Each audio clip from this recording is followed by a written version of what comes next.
This is all my opinion. Every single thing I say here is my opinion. Whether I read it or not, consider it my opinion. Do your own research, but look around. Hello YouTubers, Alaska Prepper here. Well, ladies and gentlemen, we have a lot of news to go over. And the first one that I'm going to go over here, it really, now, excuse my language, but it really pisses me off. Why? Because I've stated in the past that what's going on back across the pond, you know, between those two countries, one that invaded the other, in my opinion, is part of their agenda to create what is going on now, to create the scarcity in energy, to create the scarcity in food, and to get people under their control. I'm going to go over another article that says, do you really think that the food crisis is over? Absolutely not, ladies and gentlemen, because we are being hoodwinked, at least those of us that are not awake, that are not paying attention. Here it says, America imported over $6 billion in goods from Russia since the invasion. If Russia is such a terrible nation, why in the world are we still importing stuff from them? If we are still importing stuff from Russia, then why in the world are we sanctioning their energy?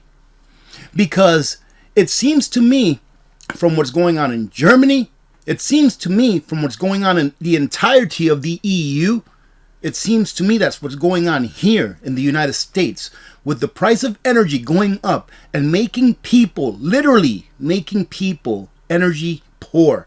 Making them poor because they have to decide whether they're going to heat their homes or pay their bills. Whether they have to decide if they're going to heat their homes or buy food. A lot of people are deciding to heat their homes and then go to food banks. Well, what happens once food banks run out? Because this food crisis is going to exacerbate. It will get worse. Why is that? Because we need energy to create food. We need fuel to make fertilizer. We need fuel to transfer food around, transport it around. We need fuel to run machinery and farms. All of these things need fuel. And the rising cost of fuel is making all of these things, all of the input costs that we need in order to feed people, it's making it so great that a lot of farmers are deciding not to plant, rolling over their crops and deciding not to grow them. Ladies and gentlemen, you need to prepare, because there's nothing that you or I on a personal basis can do to stop what's going on except to prepare. The world is divided, and the clowns that sit in their ivory towers have done a great job at instructing the mainstream media and having their pundits as well spout out all of these lies, in my opinion. Now let me start off this right here. This is all my opinion. Every single thing I say here is my opinion. Whether I read it or not, consider it my opinion. Do your own research, but look around and see if what I'm saying is totally ridiculous. Because I don't think it is. How is it that you control a people? You control a people with energy. And energy is food. You know, I think the saying goes that that quote from Kissinger, it says, you control people with food. You control a nation with energy, I think, or money. You control a nation if you control the money. And then you control the world if you control energy. Well, ladies and gentlemen, that's what they're doing right now. However, Moscow has been able to maintain its economic strength, in part by exporting over $1 billion per month in wood, metals, food, and other goods to the U.S. So why are they allowed to export to us and we import it? That's the question. I'm not taking any side here. If you hate someone so much, if you think that what they're doing is so bad, why are you still buying their stuff? Why? And if you're buying some of their stuff, like wood, like metals, like food and other goods, if you're still buying that stuff, then why are you restricting them from selling energy to the rest of the world, or to those countries that listen to this government, that are going along with these sanctions? Why are you restricting energy but not restricting these other things? Why? Because energy is what they are using, in my opinion, in my opinion, to control the people. Why? Because now in the EU or in Germany or the UK, their prices to heat their homes this year is going to go up 4, 6, 10-fold, making them completely dependent on the system to provide them with what they need.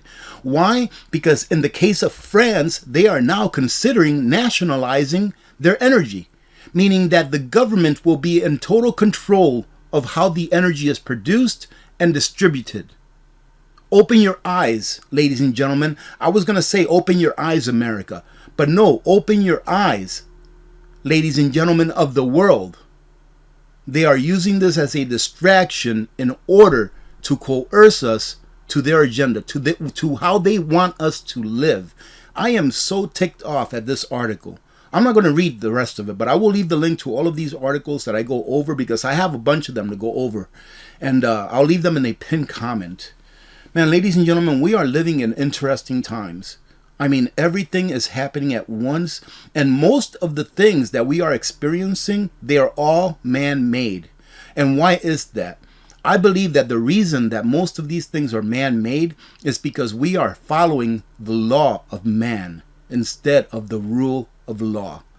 We are following laws that are created by men instead of following the rule of law. Is the food crisis over or just getting started? And this is a great article, and this is a great site to go to. Is Doug Casey. He calls himself the International Man. This guy is a patriot. He is a good person, and he's been around for a really long time. It starts by saying here, are you hungry? Good, according to the central planners. And isn't that what it is? If you cannot see that, then you will starve. You will go hungry in the future. The central planners want us to be hungry. Why? Because hunger is a motivator. It is a motivator that keeps poor people working for the elite. Think about it. If your kids are hungry, what are you going to do? You're going to go out there and try to do whatever it is that you can do. A lot of people are taking on 2 jobs, 3 jobs, just to keep food on the table. The folks over at the UN stopped destroying the world for a brief few minutes to publish a piece, a snapshot below. And I'm going to read you the snapshot. And before I read you this, I want to tell you that MD Creekmore, I'll try to find his video and leave it linked on the right-hand corner of this video because he went through this entire letter. It's a letter that the UN put out and then they took off of their website, but it's still in the history, in the internet, and was able to be extracted. All right, so he continues to say, justifying their behavior and explaining the benefits of the famine they've engineered. And it is an engineered famine, in my opinion, 100% my opinion. And look at the title of this paper they wrote, The Benefits of World Hunger. And it says, we sometimes talk about hunger in the world as if it were a scourge that all of us want to see abolished. Now, this is them talking, all right? Not like we the people, it is them talking. Viewing it as a comparable with the plague or AIDS. But that naive view prevents us from coming to grips with what causes and sustains hunger. And listen to this. Hunger has great positive value to many people. Indeed, it is fundamental to the working of the world's economy. Hungry people are the most productive people, especially where there is a need for manual labor. Did you hear that, ladies and gentlemen? I'll say it again. Hungry people are the most productive people, especially where there is a need for manual labor. Like I said, he who controls the food controls the people. And look at this. This is an article that one of our community members sent me this morning, so thank you very much for sending this. Rising food costs force U.S. schools to cut back on lunch options. Rising food prices and labor shortages in the U.S. are hitting students hard, with many cafeterias unable to afford the meals students have come to expect. And this was an article by NBC, but it says that they spoke to one of the school districts that claimed that the food costs to make a meal are up 80%. 80%. People are getting hit from every single side. Food is up. Housing is up. Electricity is up. Fuel is up. Heating fuel is up. Everything is coming together, and the people that are suffering are the people that pay the taxes. The middle class are the people that pay the taxes. And the poor are as well, because the poor get hit with inflation just as much as the middle class. And inflation is a form of taxation. You just have no representation. They can take that money and spend it on whatever they want. How many things has the government done with the money that they steal from us? Excuse me, they don't steal it from us. They extort it from us, right? They extort it from us. Or no, excuse me, they don't extort it from us. They voluntarily collect it from us. Okay, ladies and gentlemen, that's how they get it from us. The government's very good. They're there to protect you. They're there for your well-being. And those taxes that we pay, every single person that pays it, is a voluntary action, right? So I didn't mean to get hasty back there, but I corrected myself. It's a voluntary action that we do in order for our government to take care of us. Everyone is going to get poor. I haven't even looked at the stock market today, and it doesn't really matter. Does it really matter? Do you even look at the stock market on a daily basis? Because does it really matter to you? Does it really matter to you when you know that with this inflation, that was what's going on in the world, that with everything that the government's doing on our behalf to make us poor, right, to make us sicker, does it really matter to you if the stock market goes down? Does it really matter to you that your pension, even though it's full, even though it's still there, whole, let's say your pension is still there, every single nominal dollar that you had in your pension, let's say it's still there. Does it really matter that you have it when by the time that you take it out, you're not going to be able to buy but a can of beans with it?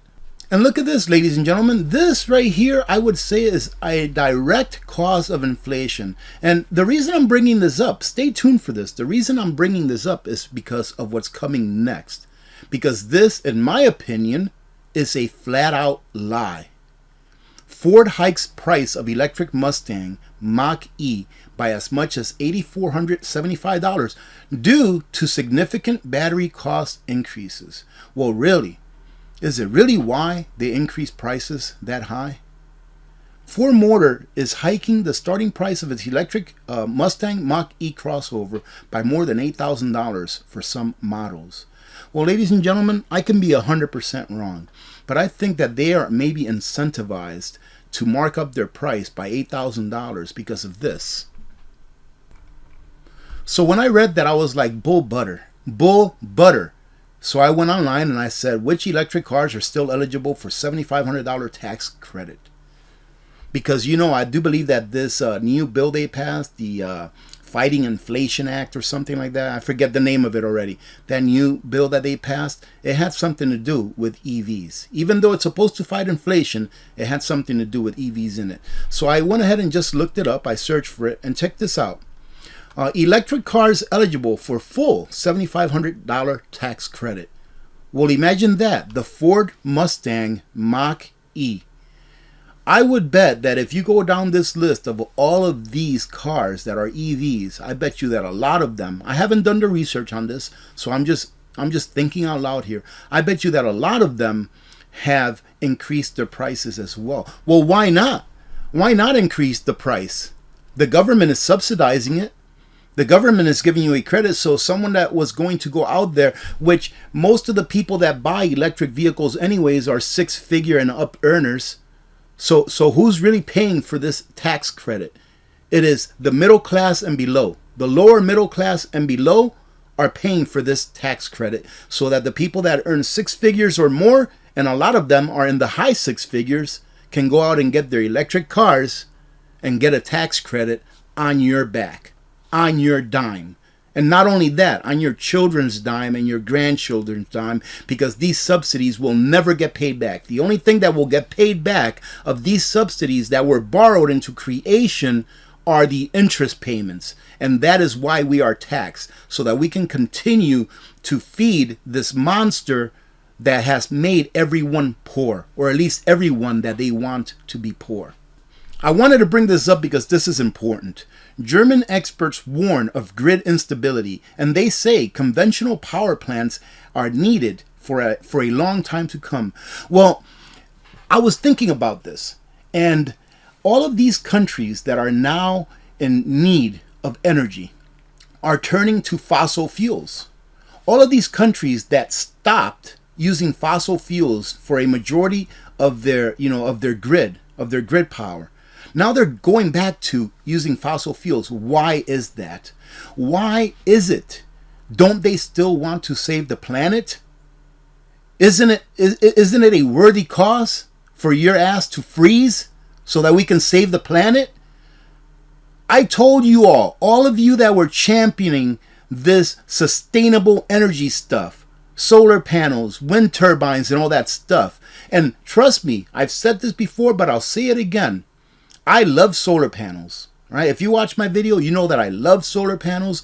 I have a wind turbine that I bought, a little windmill thing that I bought a while back. I haven't set it up, but eventually I will, and I will use it. I love that kind of stuff. I love alternate power because I think it supplements the grid very well. Right? It actually supplements the grid. It is a good supplement. Just like I have a solar generator, but I always recommend that you get, before you get a solar generator, that you get a gasoline or diesel or liquid propane powered generator first. I always recommend that you get that first if you don't have anything, and then supplement that with a solar generator or a solar electric generating system that you put in your house.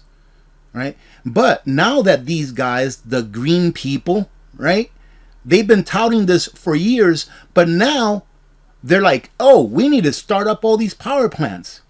We need to start up all these coal power plants. Well, I thought coal was killing the earth. Why are you starting it up? How dare you use coal? How dare you use coal if it's killing the earth? Why aren't you using solar panels and windmills? Because coal is killing the earth, but now you all want this darn energy that we've been touting for years that we need. Why? Because we have not developed the technologies, and if we have, it's being kept from us. We have not developed the technologies and put them to use that can actually suppress how much energy we need compared to how much energy fossil fuels create. So why are you using it now? Why? Because, ladies and gentlemen, if you control energy, you control the world. If you control food, you control the people. And of course, if you control the money, you control the country. Just like the Federal Reserve and the banks control this country. And more than likely, the country that you are in as well. And I'll finish it off with this. No, there's no good news today because that first article really ticked me off. There's no good news. I'll finish it off with this. The EPA waives fuel rule in Illinois, Michigan, Wisconsin, and Indiana after Whitting, Indiana refinery fire. So there's a refinery fire in Whitting, Indiana, and because of that, the EPA is lifting all these rules. Well, if those rules are so important, why are you lifting them? Why? Because the reason that those rules were put forth in the first place, and this is my opinion, ladies and gentlemen, my opinion alone. The reason they were put forth in the first place is so that you can control the people. That is why. We do not live in a free market society. We are not free. But one day we will be free, ladies and gentlemen. Don't stop prepping and don't lose hope. In the end, we will win. But you have to be prepared. Because these clowns, they're not going to stop. They are not going to stop.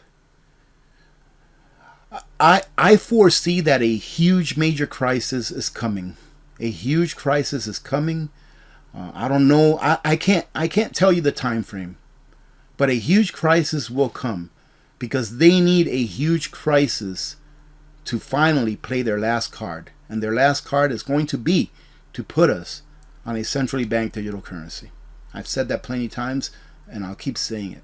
Because with a centrally banked digital currency, they can then work toward taking away cash, physical cash, and then once they do that, they can work toward putting us on a social credit system where everything you buy, everything that you buy will first be approved by one entity. And eventually, you will only be able to buy what you're allowed to buy, no matter how much money you have, depending on how much carbon credits you have left. Having said that, I hope you have a great day. I put out a video earlier today. I hope that you take a look at it. Very important information on there, as well as Q&A from all of the questions that I missed during yesterday's live stream. And I'll say it again, I had a great time during yesterday's live stream, so thank you very much to everyone that joined in. And I want to thank you again for all of your support. Ladies and gentlemen, prepare. All right? prepare, because it's just a smart thing to do. Have a great day. Remember to be good to each other. When good people do good things happen. Remember to reach one, teach one, and repeat. If we all did this, the world would be a better place, and it will be a better place. Many blessings to every one of you and your families. I'm Alaska Prepper, and I'm out.